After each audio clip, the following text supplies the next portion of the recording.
Hello everyone, welcome to today's session. और आज हमारे सामने गेट 2003 का क्वेश्चन है जिसमें पूछा है the minimum uncertainty in the speed of an electron in one dimensional box of length 10⁻⁻10 metre is. ठीक है, 4 ऑप्शन दिए हुए हैं। तो सबसे पहले ये जो क्वेश्चन है वो हाइजेनबर्ग अनसर्टेनिटी प्रिंसिपल से रिलेटेड है।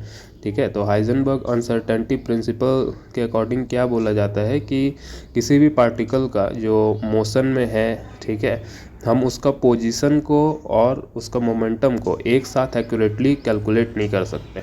ठीक, तो उसको समझने के लिए हम कैसे बोल सकते हैं कि जैसे मान लो कि कोई आदमी है या फिर कोई पर्सन है, वो यदि दौड़ रहा है, ठीक है, वो मूव कर रहा है, तो हम बोलेंगे कि उसका मोमेंटम और उसका पोजीशन, ठीक है, एक टाइम पे हम दोनों में से एक ही चीज़ बता सकते हैं। यदि वो कोई दौड़ रहा है तो उसका पोजीशन फिक्स कैसे होगा? बात समझ में आ रही है? यदि कोई आदमी दौड़ रहा है तो उसका पोजीशन फिक्स नहीं हो सकता है। ठीक है, उसका पोजीशन हर टाइम पे चेंज होते रहेगा। और यदि वो आदमी रुका हुआ है तो उसका एक फिक्स पोजीशन होगा। ठीक है, लेकिन जब रुका रहेगा तो मोमेंटम नहीं होगा। ठीक है, उसी चीज़ को यहाँ पे ऐसे रिप्रेजेंट करते हैं कि डेल्टा पी और डेल्टा एक्स से। तो डेल्टा पी कहाँ से आ रहा है वो बता रहे हैं यहाँ पे। तो जो P है, P एक्चुअली बताता है मोमेंटम को, और मोमेंटम को हम लोग लिखते हैं m इंटू वी। ठीक है, m इंटू वी। और x जो है यहाँ पे वो क्या बता रहा है? पोजीशन को बता रहा है।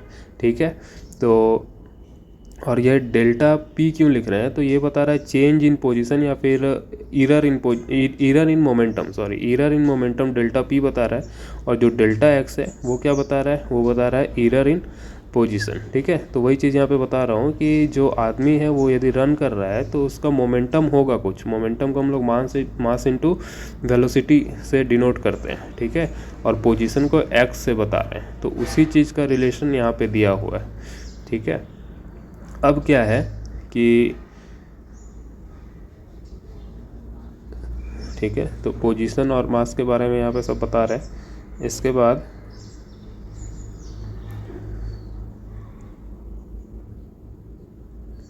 इसके बाद देखिए कि इसको कैसे हम लोग रिलेट कर रहे हैं।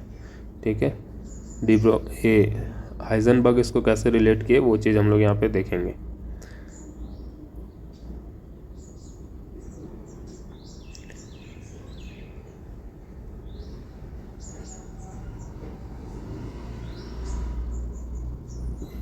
ठीक है, बात समझ में आ रही है कि यदि कोई दौड़ रहा है तो हम उसका मोमेंटम बता सकते हैं, लेकिन पोजीशन फिक्स नहीं हो पाएगा। मतलब ये सब एटॉमिक पार्टिकल्स के लिए था। ठीक है, तो एक एग्जांपल देके बता रहा हूँ, ये समझने के लिए है।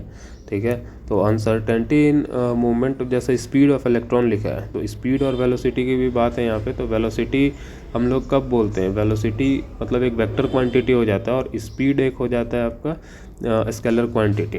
ठीक है, स्पीड और, लेकिन कभी कभी हम लोग इसको ऐसे यूज़ करते हैं, स्पीड और वेक्टर मतलब वेलोसिटी को आगे ऐसे यूज़ कर लेते हैं, आर्बिट्रली यूज़ कर लेते हैं। ठीक है, तो डाइल्यूट सेंस में उसका उतना ज़्यादा मीनिंग चेंज नहीं होता है। ठीक है, तो यहाँ पे बता रहे हैं कि जो हाइजेनबर्ग अनसर्टेनिटी प्रिंसिपल का जो इक्वेशन है वो है delta P into delta x is greater than और इक्वल टू h बाई 4 पाई। ठीक है, h डिवाइडेड बाई 4 पाई।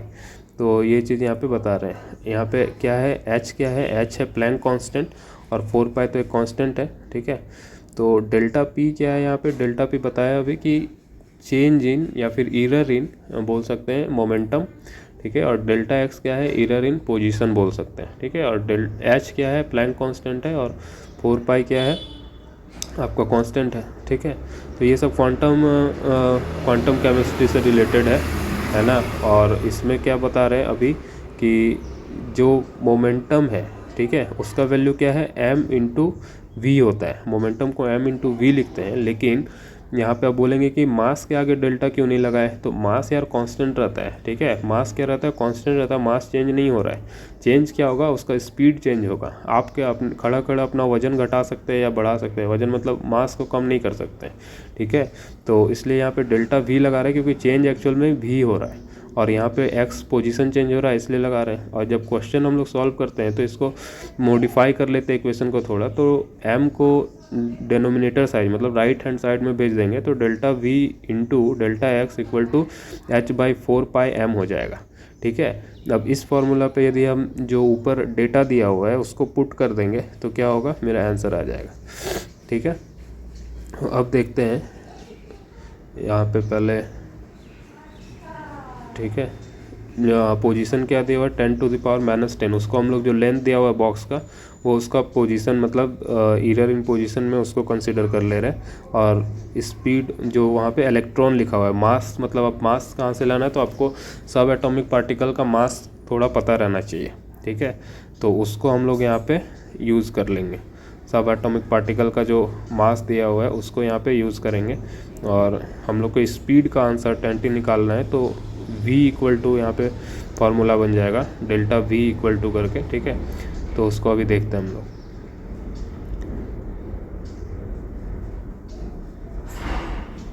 ठीक है, पहले इसको हटा लेते हैं यहाँ पे, इसके बाद आपको बताते हैं डेल्टा v इक्वल टू क्या होगा। देखिए, डेल्टा v इक्वल टू हम लोग क्या लिख सकते हैं, delta v equal to h/4πm into delta x। ठीक है, तो ये क्या हो जाएगा, डेल्टा v हो जाएगा। अब जो डेटा है उसको पुट कर देंगे। h का वैल्यू क्या होता है, 6.626 इंटू 10⁻⁻34 जूल सेकेंड, और उसको डिवाइड कर देंगे 4 पाई का वैल्यू 3.14 ले सकते हैं। मास का जो है, mass of electron 9.11 into 10⁻31 kg है ना। और डेल्टा एक्स का वैल्यू यहाँ पे 10⁻10 मीटर ले सकते हैं। ठीक है, कैलकुलेटर का यूज़ करके इसको सॉल्व कर लेंगे, क्योंकि आपको आना चाहिए कि कैसे कैलकुलेटर, साइंटिफिक कैलकुलेटर यूज़ करते हैं। वहाँ पे कैलकुलेटर का ऑप्शन रहेगा डिजिटल कैलकुलेटर का, तो उससे हम लोग कैलकुलेट करेंगे। तो कैलकुलेट करने के बाद क्या आ रहा है आंसर आपका, 0.0579 इंटू 10⁻7 मीटर पर सेकेंड आ रहा है। ठीक है, तो ये मीटर पर सेकेंड में है। अब इसको हम लोग थोड़ा कन्वर्ट कर लेंगे यदि, तो कैसे लिख सकते हैं इसको, 5 × 579 इंटू 10⁻3 मीटर पर सेकेंड। अब 10⁻3 मीटर पर सेकेंड है, तो मीटर को किलोमीटर में कन्वर्ट कर देंगे, 10⁻3 है तो वो क्या हो जाएगा, मोर और लेस 580 के आसपास आ जाएगा, 580 किलोमीटर पर सेकेंड। ठीक है, 580 किलोमीटर पर सेकेंड। तो ये जो क्वेश्चन था आपका हाइजेनबर्ग अनसर्टेनिटी प्रिंसिपल से रिलेटेड था। ये सब क्वेश्चन में आपको प्रॉपरली यूनिट पे ज़्यादा फोकस करना है ना, कि यूनिट कहाँ पे किसी का कुछ मिस तो ना हो रहा है। ठीक है, प्लैंक कांस्टेंट का यूनिट, इसलिए क्वेश्चन सॉल्व करें तो ज़्यादातर हो सके तो वहाँ पे यूनिट लिखें और सबको स्टैंडर्ड यूनिट्स में कन्वर्ट करने के बाद क्वेश्चन सॉल्व करें, जिससे थोड़ा इजी हो जाएगा। तो ये क्वेश्चन था आपका हाइजेनबर्ग अनसर्टेनिटी प्रिंसिपल से। आगे हम लोग डी ब्रॉगली से रिलेटेड क्वेश्चंस देखेंगे, है ना। तो इस तरीके से इससे रिलेटेड क्वेश्चंस हम लोग सॉल्व कर सकते हैं। और ज़्यादा से ज़्यादा इसमें जैसे ये क्वेश्चन में आपसे पूछा है अनसर्टेनिटी इन वेलोसिटी निकालने के लिए बोला है, तो नेक्स्ट क्वेश्चन में हो सके आपसे अनसर्टेनिटी इन पोजीशन पूछ सकता है, हो सके फिर सारा डेटा दे दे, मास पूछ सकता है, तो कुछ भी आप यहाँ से कैलकुलेट कर सकते हैं। ठीक है, तो नेक्स्ट में हम लोग क्या देखेंगे, नेक्स्ट क्वेश्चन जो है इसके बाद। और ठीक है, तो ये है हाइजेनबर्ग अनसर्टेनिटी प्रिंसिपल। इसके लिए फार्मूला याद रखना। और ये साइन में भी थोड़ा कन्फ्यूज़न होता है कि ग्रेटर देन और इक्वल टू का किधर लगाना है, उल्टा कर दोगे तो पूरा इक्वेशन फिर गलत हो जाएगा। ठीक है, हालांकि कैलकुलेशन मतलब यदि आपसे एक्सप्रेशन पूछे तो फिर कोई इशू नहीं है, लेकिन एक्सप्रेशन में यदि साइन आप उल्टा डालोगे तो इशू है, बट क्वेश्चन सॉल्व करने में साइन से कोई दिक्कत नहीं है। ठीक है, तो ये था इस क्वेश्चन के लिए। अब हम लोग देखते हैं नेक्स्ट क्वेश्चन। ठीक है, क्वेश्चन है the wavelength possessed by a cricket ball of mass 1 kg traveling with a velocity of 40 metre पर सेकेंड। 2003 में पूछा गया है ये क्वेश्चन गेट में। तो अब ये क्वेश्चन जो है ना, ये डी ब्रॉगली हाइपोथेसिस का क्वेश्चन है। ठीक है, डी ब्रॉगली हाइपोथेसिस का क्वेश्चन है ये। इसमें क्या बोल रहे हैं कि एक क्रिकेट बॉल है आपके पास। ठीक है, क्रिकेट बॉल है। पहले डिब्रोगली हाइपोथेसिस में एक्चुअली है क्या ये बताते हैं। तो डिब्रोगली हाइपोथेसिस में बोल रहे हैं कि कोई भी पार्टिकल है ना, यदि आप उसको फेंकें या फिर ये वो मूव कर रहा है तो वो वेव के जैसा मूव करेगा। ठीक है, वो वेव के जैसा, मतलब बेसिकली ये सब को और डिटेल में पढ़ेंगे तो बोलते हैं यूनिवर्स का दो कंपोनेंट है, मतलब यूनिवर्स दो कंपोनेंट से बना है, एक को हम लोग बोलते हैं एनर्जी बोलते हैं, और एक को हम लोग बोलते हैं मास। ठीक है, एनर्जी और मास बोलते हैं। तो बोला जाता है एनर्जी वेव के फॉर्म में होता है और मास पार्टिकल के फॉर्म में होता है। ठीक है, मास पार्टिकल के फॉर्म में होता है। तो आगे जाके ये प्रूव किया गया कि एनर्जी को पार्टिकल फॉर्म प्रूव किया गया, तो बोला गया कि मास का भी वेव फॉर्म होना चाहिए। ठीक है, तो इसी को प्रूव करने के मतलब लिए हाइपोथेसिस जो दिया गया, यदि वेव के फॉर्म में होगा तो वेव का हमेशा क्या होता है, एक वेवलेंथ होता है। ठीक है, वेव का हमेशा क्या होता है, एक वेवलेंथ होता है। तो उसी तरह डी ब्रोगली हाइपोथेसिस बताया कि जब कोई मास को थ्रो किया जाएगा या फेंका जाएगा तो उसका क्या वेवलेंथ होगा। ठीक है, तो उसी वेवलेंथ को डिनोट कर दिया कि यदि वेवलेंथ है किसी मास का तो उसको हम बोल देंगे h बाई पी से डिनोट करेंगे। जो p क्या है, यहाँ पे p है मोमेंटम है, और h है प्लैंक कांस्टेंट है, और लैम्डा मतलब वेवलेंथ है। ठीक है, तो h का वैल्यू फिर यहाँ पे पुट करेंगे हम लोग 6.626 into 10 to the power -34 joule second होता है। ठीक है, मास यहाँ पे और मोमेंटम का फॉर्मूला आपको बताया गया है अभी। Momentum m m mass into velocity होता है, तो मास यहाँ पे 1 kg दिया हुआ है, तो 1 इंटू, ठीक है, और वेलोसिटी भी दिया हुआ है 40। ठीक, तो ये सिंपल कैलकुलेशन है, इसको कैलकुलेट कर लेंगे और आपका जो आंसर यहाँ पे आ जाएगा वो आएगा 0.1657 इंटू 10 to the power -34। ठीक है, या फिर इसको ऐसे लिख लें 1.66 into 10 to the power -35 metre. ठीक है, तो आप इसको कैलकुलेटर के हेल्प से भी सॉल्व कर सकते हैं, या फिर आप नॉर्मल ऐसे भी देख सकते हैं कि मतलब मैनुअली भी कैलकुलेट करके आप इसका आंसर निकाल सकते हैं। तो इस तरीके से आंसर, बस स्पेशली ध्यान रखना है आपको यूनिट का। ठीक है, और थोड़ा ये पावर का, क्योंकि यहाँ पे सारे ऑप्शन सेम दिए हुए हैं, लगभग ये दोनों जैसे सेम है। तीन ऑप्शन सेम दिए हुए हैं, बस खाली पावर के हिसाब से आपका आंसर डिसाइड होगा। तो यहाँ पे जैसे इसका आंसर क्या हो जाएगा, बी आंसर हो जाएगा। ठीक है, तो डी ब्रोगली हाइपोथेसिस से क्वेश्चन है ये, सिंपल सा क्वेश्चन, बस कैलकुलेशन। ठीक है, तो आप देखेंगे नेक्स्ट क्वेश्चन। नेक्स्ट क्वेश्चन है थोड़ा अलग। ठीक है, ये इसमें क्या पूछा है, इसमें पूछा है आइगन फंक्शन। ठीक है, तो आइगन फंक्शन के बारे में जानना है, तो ये क्वेश्चन पूछा है 2004 में। तो पहले इसके बारे में थोड़ा कुछ हम लोग समझ लेते हैं कि बेसिकली है क्या आइगन फंक्शन, है ना।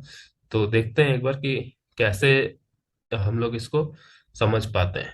तो जब हम लोग क्वांटम में पढ़ते हैं ना, तो हम इसका आपको डेफिनेशन और ये सब बता देते हैं कि आइगन फंक्शन में बेसिकली है क्या।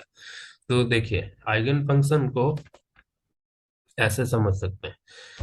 इसका पहले हम लोग क्या बोल रहे हैं ना कि हम लोग को कुछ वर्ड जानना होगा, जैसे एक होगा फंक्शन। ठीक है, फंक्शन, एक होता है ऑपरेटर। यदि आप लोग का मैथ बैकग्राउंड होगा तो आप लोग ये सब चीज सुने होंगे। ठीक है, तो क्वांटम में हम लोग ऑपरेटर किसको बोलते हैं, ऑपरेटर मतलब कोई भी इक्वेशन सिंपल बताने के लिए बोल सकते हैं, जैसे प्लस का साइन हो गया, या प्लस हो गया, या नेगेटिव हो गया, या डिवीजन हो गया, है ना। तो ये सब एक तरीके का ऑपरेटर हो जाएगा, मल्टीप्लिकेशन हो गया, तो ये सब एक तरीके का ऑपरेटर हो जाएगा। ठीक है, मतलब ऑपरेटर मतलब यदि हम किसी फंक्शन, फंक्शन मतलब क्या बोल रहे हैं कि जैसे हम लोग लिखते हैं एफ ब्रैकेट में एक्स, इस तरीके से। ठीक है, तो ये एक फंक्शन को डिनोट कर रहा है। ठीक है, अब यदि हम इसके आगे कुछ ऑपरेटर लगा देते, मान लीजिए कि हम इस तरीके का एक ऑपरेटर लगा दे रहे हैं इसके सामने, तो इसका कुछ रिजल्ट आएगा। ठीक है, इसका कुछ रिजल्ट आएगा। तो उस रिजल्ट को यदि हम इस तरीके से इस फॉर्म में लिख रहे हैं, इस फॉर्म में लिख रहे हैं ऐसे। ठीक है, तो ये एक ऑपरेटर हो गया, ये एक ऑपरेटर हो गया, ये एक फंक्शन हो गया। ठीक है, ये क्या हो गया, एक फंक्शन हो गया। ठीक है, और ये जो आया इसका रिजल्ट आया, जैसे मान लीजिए एक मशीन है, एक आटा वाटा पीसने का कोई चक्की है, इसमें आप इधर से कुछ डाले, इधर, ठीक है, इधर से कुछ आप डाले, जैसे गेहूं डाल दिए, तो इधर से आपको फिर रिजल्ट मिलना चालू हो जाएगा, आटा मिलेगा यहाँ पे, है ना। तो इसी तरीके से इसको हम एक ऑपरेटर कंसीडर कर सकते हैं कि ठीक है, इधर से हम ऑपरेटर इसको कंसीडर, हर ऑपरेटर का अलग अलग फंक्शन होगा। जैसे जूस का मशीन है, इधर आप फल डालेंगे तो इधर आपको कुछ अलग रिजल्ट मिलेगा, जूस मिलेगा, है ना। तो जैसे मान लीजिए ये ये अलग ऑपरेटर हो गया, ये अलग ऑपरेटर हो गया, उसी तरीके से ये एक अलग ऑपरेटर है। तो बात करते हैं eigen eigen operator, eigen function और आइगन वैल्यू क्या होगा। ठीक है। तो देखिए आइगन ऑपरेटर कब हम बोलेंगे किसी चीज को, तो सिंपल ये एक मतलब एक इक्वेशन टाइप का है। ठीक है, ऑपरेटर है, फंक्शन है, और ये तो हम कब इस आइगन कब बोल सकते हैं। तो आइगन हम तब बोलेंगे जब हम यदि किसी ऑपरेटर में किसी फंक्शन को डाले और जो उसका रिजल्ट आया वो रिजल्ट सेम आया, सेम फंक्शन आया। ठीक है, रिजल्ट क्या आया, सेम फंक्शन आया, लेकिन सेम फंक्शन आने के बाद उसके आगे एक कांस्टेंट लगा हुआ था। ठीक है, उसके आगे एक कांस्टेंट लगा हुआ था, लेकिन और उस कांस्टेंट के साथ वही सेम फंक्शन मल्टीप्लाई हो गया। जैसे हम यहाँ पे एफ एक्स एक फंक्शन लिए हैं, तो वही फंक्शन हमको यहाँ पे दिख रहा है, लेकिन सिर्फ एक कांस्टेंट यहाँ पे आ गया। तो इस सिचुएशन में, ऐसा सिचुएशन में ये क्या हो जाएगा, इस ऑपरेटर को हम बोल देंगे आइगन ऑपरेटर बोल देंगे, इस फंक्शन को हम आइगन फंक्शन बोल देंगे, और इस कांस्टेंट को जो है उसको आइगन वैल्यू बोल देंगे। ठीक है, उसको हम आइगन वैल्यू बोल देंगे। तो बात समझ में आ रही है। तो इसको यदि डेफिनेशन इसका यदि हम लिखना चाहें तो ये इस तरीके से लिख सकते हैं कि एनी, इसका डेफिनेशन इस तरीके से हम लोग लिख सकते हैं। एक सेकंड। हाँ, इसका डेफिनेशन ऐसे लिख सकते हैं कि any any operator, any operator, एक सेकंड इसको टाइप ही कर लेता हूँ। ठीक है, एनी ऑपरेटर,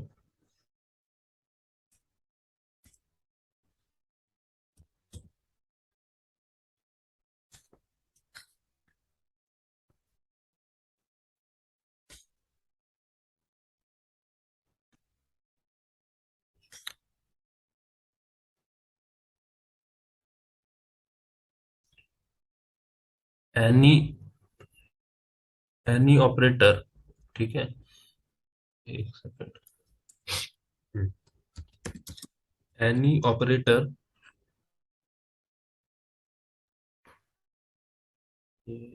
एक सेकंड, टाइप अभी नहीं हो पाएगा।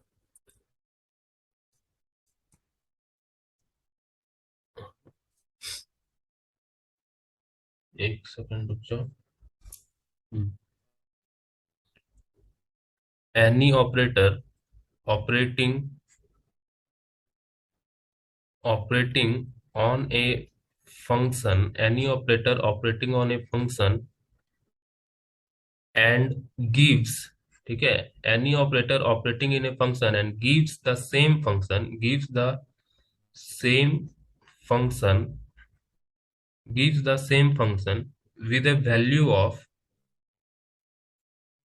with a value, with a value which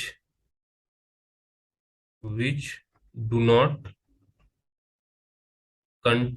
which do not contain imaginary imaginary component, imaginary component after operation, after operation, ठीक है, is called eigen operator, is called eigen operator, eigen operator, and the function is called eigen function, and the function is called eigen function, is called eigen function, and value is called, value obtained is called eigen value,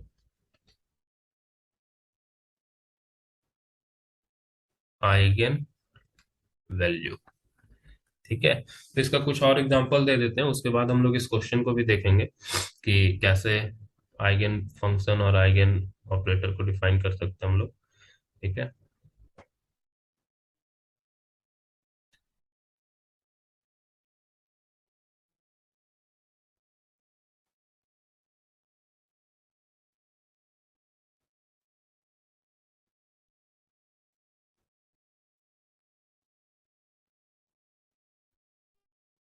ठीक है, देखिए इसका और example कैसे बता सकते हैं। यदि आप लोग थोड़ा डिफरेंशिएशन और ये सब पढ़े हैं, है ना, इंटीग्रेशन डिफरेंशिएशन थोड़ा पढ़े होंगे, तो उसको कैसे देखें। जैसे मान लीजिए यहाँ पे 4x⁴ है, ठीक है, इसका यदि हम डिफरेंशिएशन करेंगे तो क्या आएगा।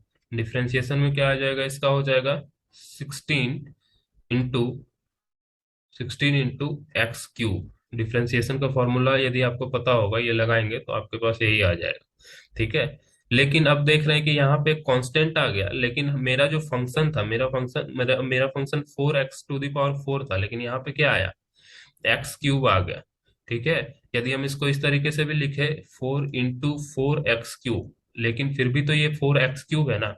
लेकिन यदि मान लीजिए कुछ ऐसा ऑपरेटर रहता, या फिर हम ऐसा करते कि यही चीज मेरे पास आ जाता, 4x⁴ आ जाता, अब साथ में एक 4 आ जाता यहाँ पे, तो हम इसको, इस 4 को हम आइगन वैल्यू बोल देते, ठीक है, इसको हम आइगन वैल्यू बोल देते, और इसको हम आइगन ये मतलब ये वाला जो फंक्शन है इसको हम आइगन फंक्शन बोल देते, और जिस ऑपरेटर के कारण ऐसा रिजल्ट आता मेरे पास, उसको हम बोल देते कि हाँ ये मेरा आइगन ऑपरेटर है, ठीक है।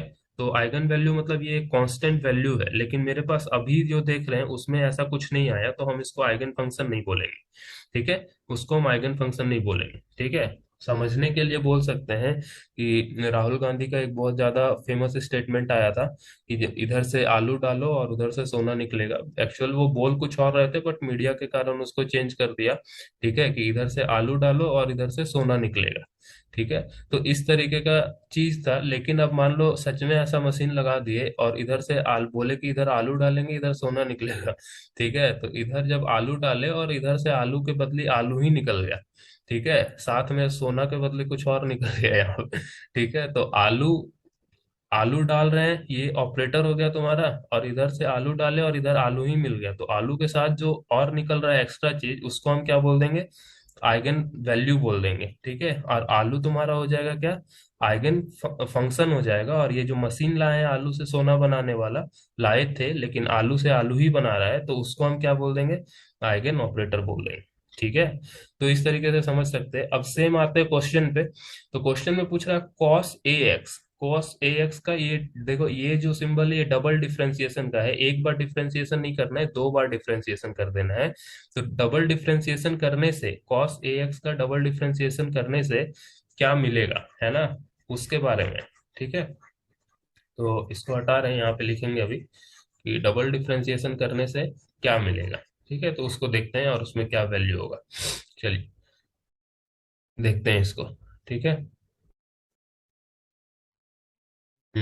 देखिए, तो इस तरीके से है कि डबल डिफरेंशिएशन करना है हमको, डबल डिफरेंशिएशन कर रहे हैं कॉस ए एक्स का, ठीक। तो इसमें हमको क्या मिलेगा, इसमें हमको मिलेगा, पहला जो डिफरेंशिएशन होगा, पहला डिफरेंशिएशन करने से ऐसा कुछ आएगा, एक डिफरेंशिएशन करने के बाद कॉस का आ जाएगा -a sin a x, ठीक है। और उसके बाद जब दूसरा बार करेंगे, इसको फाइनल करेंगे, तो आएगा -a² cos a x, ठीक है। तो डबल डिफरेंशिएशन है, मतलब सिंपल इसको बोल सकते हैं कि कॉस ए एक्स को दो बार डिफरेंशिएट करो, तो एक बार डिफरेंशिएट करोगे तो पहला डिफरेंशिएशन से ये रिजल्ट आएगा, फिर उस रिजल्ट को दोबारा डिफरेंशिएट करोगे तो ये रिजल्ट आएगा, ठीक है। तो अब ये वाला जो ऑपरेटर हो गया यहाँ पे, ये जो ऑपरेटर हो गया, इसको हम सिंपल बोल देंगे आइगन ऑपरेटर, ठीक है। इसको क्या बोल देंगे, आइगन ऑपरेटर बोल देंगे। आइगन ऑपरेटर बोल देंगे मतलब क्यों, क्योंकि यहाँ पे देखो कॉस एक्स डाले थे, फाइनल रिजल्ट हमको क्या मिला, कॉस ए एक्स मिला।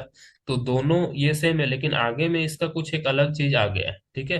तो ये जो अलग चीज आया है यही क्वेश्चन में पूछा है, और ये हो जाएगा वैल्यू, और इस वैल्यू को क्या बोलेंगे हम लोग, आइगन वैल्यू बोलेंगे, ठीक है। तो इसका आंसर क्या हो जाएगा, इसका आंसर हो जाएगा b-a², ठीक है। तो ये हो गया आइगन वैल्यू। समझ होप, मतलब कि हमको उम्मीद है कि आपको इतना समझाने के बाद आपको ये कंसेप्ट समझ में आ गया होगा। तो बेसिक, मतलब जो क्लास 12 के स्टार्टिंग में आप लोग पढ़ते हैं ना, एक बेसिक बेसिक मैथ्स करके आता है, मतलब है ना, जिससे क्लास 11 का फिजिक्स स्टार्ट होने से पहले आपको डिफरेंशिएशन इंटीग्रेशन का कुछ बेसिक कंसेप्ट बताया जाता है, तो उसको एक बार रिवाइज कर लेंगे तो उससे आपका काम हो जाएगा। ठीक है, तो आते हैं हम लोग अब नेक्स्ट क्वेश्चन में। नेक्स्ट क्वेश्चन में क्या है, सिंपल सा क्वेश्चन है, हेट्रोन्यूक्लियर डायटोमिक। ठीक है, ये कहाँ चला गया, heteronuclear diatomic, heteronuclear diatomic molecule that is isoelectronic with isoelectronic with following option. ठीक है, तो यहाँ पे 2004 में ये क्वेश्चन पूछा है गेट लाइफ साइंस में। तो हेट्रोन्यूक्लियर मतलब क्या है कि जहाँ पे अलग अलग न्यूक्लियस इन्वॉल्व है, जैसे एक न्यूक्लियस नाइट्रोजन का इन्वॉल्व है, एक ऑक्सीजन का इन्वॉल्व है। यदि होमोन्यूक्लियर रहता है तो होमोन्यूक्लियर में जैसे N2, N2 क्या हो गया, होमोन्यूक्लियर, O2 क्या हो गया, होमोन्यूक्लियर। डायटोमिक समझ रहे हैं, डायटोमिक मतलब दो एटम इन्वॉल्व है, यहाँ पे दो एटम इन्वॉल्व है। ट्राइएटोमिक में तीन एटम, जैसे CO2। एक हेट्रोन्यूक्लियर ट्राइएटोमिक मॉलिक्यूल हो सकता है। ठीक है, अब आइसो इलेक्ट्रॉनिक पूछ रहा है, आइसो इलेक्ट्रॉनिक पूछ रहा है, ये क्वेश्चन में लगता है कुछ छूट गया है। हाँ, इस क्वेश्चन में छूटा क्या है, ये क्वेश्चन में छूटा है आपका HCN छूट गया है। ठीक है,